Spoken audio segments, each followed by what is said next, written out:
अस्सलाम वालेकुम my YouTube family, कैसे हैं सब लोग। उम्मीद करती हूँ सब खैरियत से होंगे। आज मैं बना रही हूँ आम की चटनी।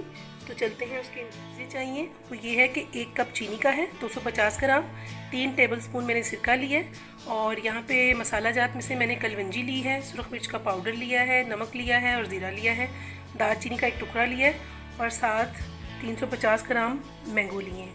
ये कच्ची कैरी नहीं है, थोड़े से मीठे आम हैं। तो चलते हैं इसके नेक्स्ट स्टेप की तरफ। आप देख सकते हैं पानी बॉयल हो रहा है। मैं पानी में ये दालचीनी के जो छोटे टुकड़े हैं ये डाल दूँगी और इसको एक जोश आने दूँगी। जब ये हल्का सा अपना फ्लेवर छोड़ेगा उसके बाद हम इसमें मैंगो शामिल कर देंगे। दालचीनी को इसमें बॉयल होते हुए 2 मिनट हो गए हैं। मैं अब इसको स्टेन कर लूँगी।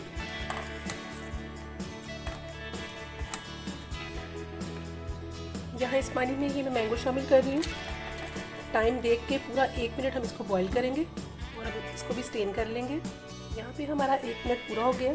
स्टोव मैंने बंद कर दिया है, और अगर आप कच्ची कैरी यूज़ कर रहे हैं तो उसको आप 2.5 से 3 मिनट के लिए बॉयल करेंगे। जबकि ये मैंगो ज़रा आप देख सकते हैं येलो कलर में आ रहे हैं और थोड़ा सा मीठा मैंगो था, तो जिसको बस मैंने 1 मिनट के लिए बॉयल किया और इसको मैं अब स्टेन कर लूँगी। मैंगो हमने स्टेन कर लिए हैं। मैं जिस बर्तन में मैंने बॉयल किया था मैं उसी में शामिल कर रही हूँ। आप देख सकते हैं इसमें सिर्फ और सिर्फ बॉयल की हुई कैरी है, तो मैं इसके ऊपर डाल दूँगी और इसको 15 मिनट के लिए कवर करके रख दूँगी। 15 से 20 मिनट के बाद आप देख सकते हैं चीनी सारी मेल्ट हो गई है। अब इसकी हम कुकिंग स्टार्ट करते हैं।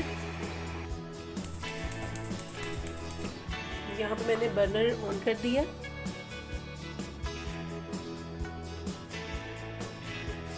और साथ ये मसाला जात मैं इसमें शामिल कर रही हूँ। इसमें ज़ीरा है, कलवंजी है, सुरख मिर्च का पाउडर है और नमक है। क्वांटिटी मैं मेंशन कर दूँगी।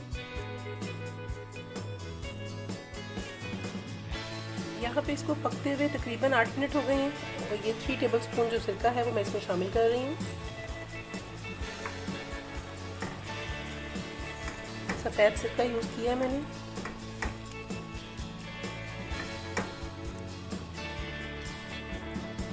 मैंगो की चटनी की एक रेसिपी और है, वो भी मैं आपके साथ शेयर करूँगी, लेकिन उसमें ज़रा थोड़े से ज़्यादा लवाज़मात जाते हैं।